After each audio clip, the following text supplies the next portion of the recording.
スマイルスマイルスマイルスマイル。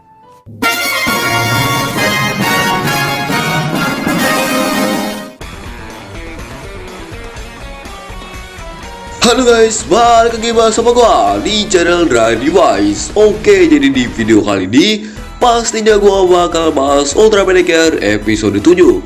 Oke, ini adalah episode yang sudah kita tunggu-tunggu, dimana episode ini adalah komiknya Ultraman Trigger. Bukan cuma itu aja, kita juga ada ditampilkan dengan gue star lainnya.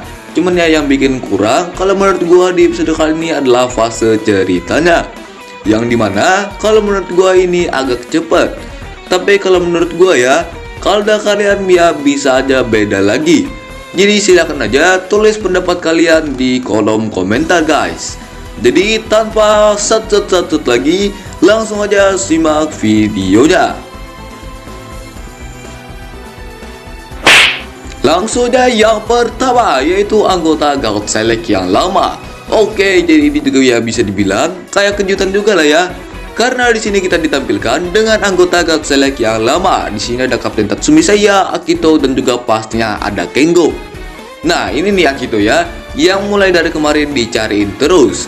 Dimana juga untuk tampilan, si Akito ini sedikit berubah dan Kapten Tatsumi Seiya juga sedikit berubah. Gue lihat di footage kemarin jenggot sama kumisnya udah tersepir loh ya. Ternyata masih ada guys. Cuman ya nggak tebal kayak pas di series. Ya untuk perubahan sih kalau dari mereka berdua ini ya cuma sedikit aja. Cuman ya intinya adalah ya berubah dari mereka ini karena ya udah 10 tahun lamanya. Untuk Kengo, ya kalau menurut gua sih Kengo di sini bagus. Karena ya feel senpai-nya itu dapat banget.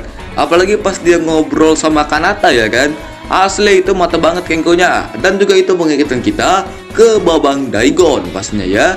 Karena juga di saat Asuka bertemu Daigo juga kata-katanya hampir mirip dengan yang dikatakan Kengo di episode kali ini.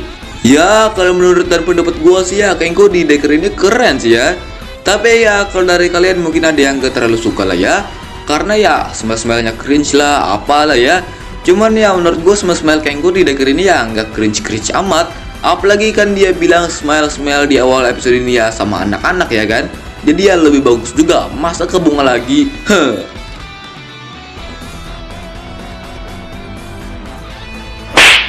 Yang kedua, planet Mars. Di awal episode kali ini kita ditampilkan dengan kondisi planet Mars yang sekarang, dimana juga ternyata Mars diinvasi oleh para spia juga. Tapi nggak kayak bumi yang sampai ditutupi oleh spia barrier. Tapi di planet Mars ini spia ini bebas banget, bisa terbang sana sini. Dikarenakan ya di planet Mars nggak ada God Select gitu, atau ya tim pertahanan lah ya. Dan untuk Kengo, Akito, dan lain-lain, ini bisa dibilang ya kayak tim resistance gitu lah ya. Dan juga seperti yang kita tahu, bahwa orang tua Kanata itu juga ada di Mars. Dan ternyata di episode 1 ada scene yang nggak ditampilin, atau ya cutscene lah ya. Dimana di saat Kanata pertama kali bertemu dengan Ichigo, mereka ini sebenarnya ada berbincang sebentar, cuman ya scene-nya dipotong. Dan baru ditampilin di sini bahwa sebenarnya orang tua Kanata ini emang bener-bener berada di Mars. Cuman mereka kesana tidak untuk tinggal di Mars, cuman untuk berlibur. Dikarenakan orang tua Kanata ini menang undian, jadi ya dapat tiket untuk dapat pergi ke Mars. Oke ya. Cuman ya ternyata di Mars lagi diinvasi oleh para spia. Kita juga nggak tahu apa yang terjadi dengan orang tua Kanata di Mars.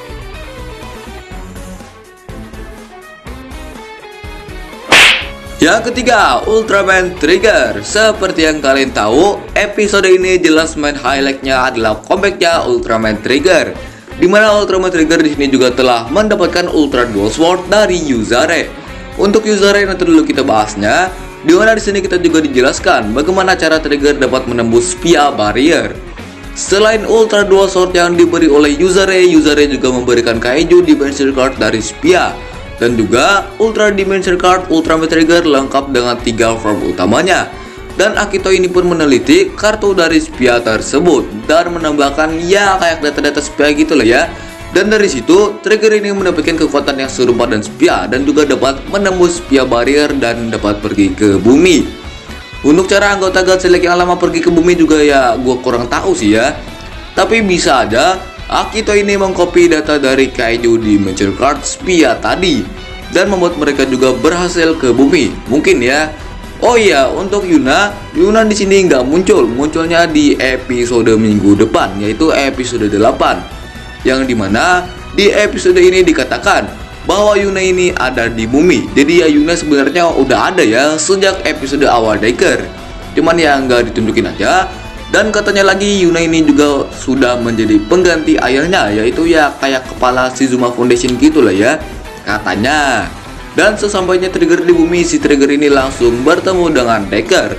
Dimana di saat Trigger sampai di bumi, Decker ini sedang melawan tentakel dari Spia Megalozoa, yang menyulitkan lah ya bagi si Decker ini. Dan setelah itu Trigger ini pun menolong si Decker. Nah di sini ada Easter egg-nya nih ya, dimana di saat Trigger dan Decker ini bertatapan dan habis itu hilang. Ini mengikatkan kita dengan Tiga dan Dyna di movie Ultraman Dyna, yang dimana habis mereka bertatapan kan juga ya habis itu mereka menghilang jadi serpihan cahaya ya kan. Jadi ya ini bisa dibilang kayak Easter egg-nya movie Ultraman Dyna guys.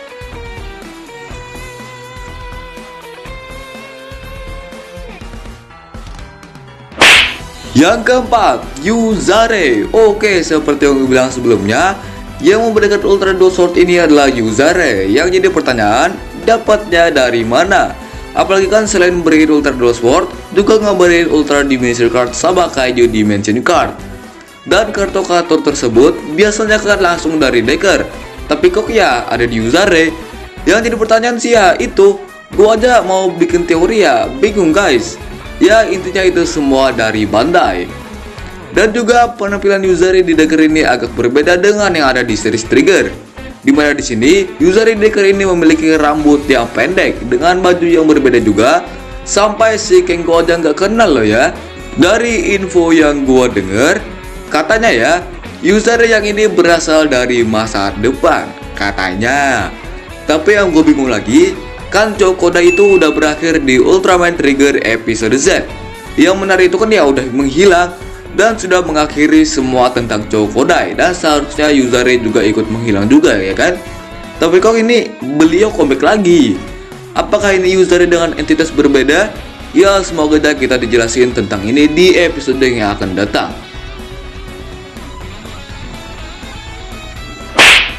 Yang kelima, Spia Megalozoa. Jadi di episode ini jelas menjadi musuh utama adalah Spia Megalozoa, yang dimana ini bisa dibilang adalah Spia Goseiju, tapi agak sedikit berbeda dengan yang sebelumnya. Yang dimana kalau yang biasanya kan spianya yang merasuki atau memasuki tubuh monster tersebut. Dimana untuk Spia Megalozoa ini agak sedikit berbeda, dimana Megalozoa yang aslinya ini menyerap spianya tadi, atau ya kayak beregenerasi gitu lah ya, dengan menggunakan spia untuk dapat hidup kembali. Ya agak rumit juga sih ya untuk dijelasin. Cuman di acara Megalozoa itu nyerap si spia itu gimana?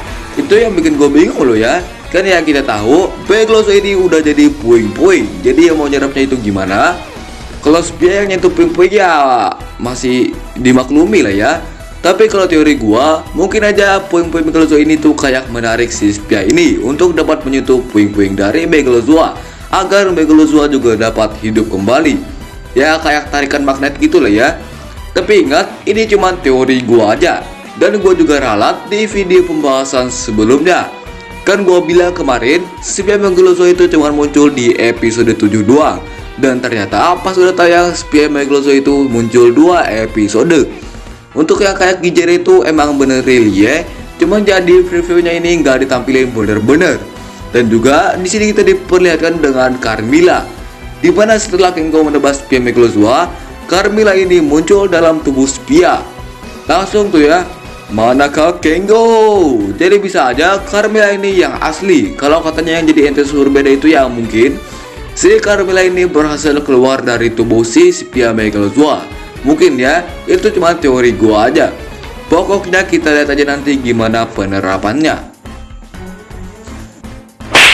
Yang terakhir, Ultra Dual Sword. Oke, seperti yang gue bilang di atas, Ultra Dual Sword ini dapat Kengo dari Yuzare, yang dimana setelah diberikan Ultra Dual Sword ini menjadi sebuah Hyper Key yang bentuknya hampir sama dengan Hyper Key Trigger Truth. Ya kasarnya repaint lah ya. Yang dimana untuk warna diganti jadi warna emas dengan gambar Ultraman Trigger dan juga Decker. Dari sinilah pertama kali Kengo ini melihat Ultraman Decker. Cuman dia ini masih bingung Ultraman apa ini. Dan untuk cara memunculkannya, Hyper Key dari Ultra Dual Sword ini dimasukkan ke God Sparklands, dan ya habis itu ya tersummon Ultra Dual Sword ini. Dan habis itu untuk cara penggunaannya, di bawah gagang Ultra Dual Sword ini dimasukkan Hyper Key Ultra Dual Sword ini. Dan setelah itu scan kartu Ultra Dimension Card dengan cara digesekkan. Dan ya habis itu bakal mengeluarkan jurus-jurus sesuai dengan kartu yang di scan. Nah itu dia panduan buat kalian kalau mau beli DX-nya. Dan kalau menurut gua bentuk pedangnya bagus, cuman untuk warna ya gua agak gimana gitu ya. Kalau warna metalik ya mungkin beda cerita. Dimana ngeliat DX-nya itu ya kayak plastik gitu ya. Cuman dia overall nih pedang ya bagus lah ya. Oke guys, itu dia pembahasan untuk Ultraman Dagger episode 7. Gimana menurut kalian? Untuk episode ini sih bakalan gua kasih rating 8,9 lah ya. Jujur sih yang kurang itu fase ceritanya aja. Cuman ya kalau secara overall episode ini masih episode yang keren. Ya walaupun ceritanya agak cepet, cuman ya ketutupan sama hype-nya si Kengo comeback. Di episode ini juga kita ditampilkan dengan dia suasana yang agak berbeda lah ya dengan episode Dagger yang sebelum-sebelumnya. Dikarenakan untuk episode kali ini yang jadi director adalah Koichi Sakamoto. Untuk episode minggu depan yaitu episode 8 masih episode crossover, dimana nantinya Relia juga ada kaitannya sama episode minggu depan, dimana juga terlihat Relia ini juga jadi raksasa dan dapat membuat orang-orang bermimpi. Ya kayak Kijera gitu lah ya.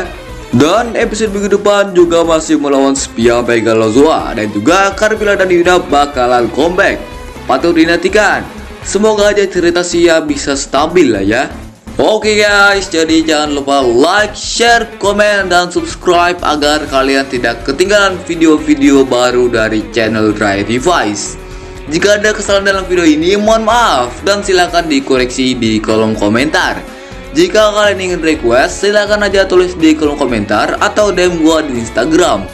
Oke guys, see you next again in Dagger World. Bye bye.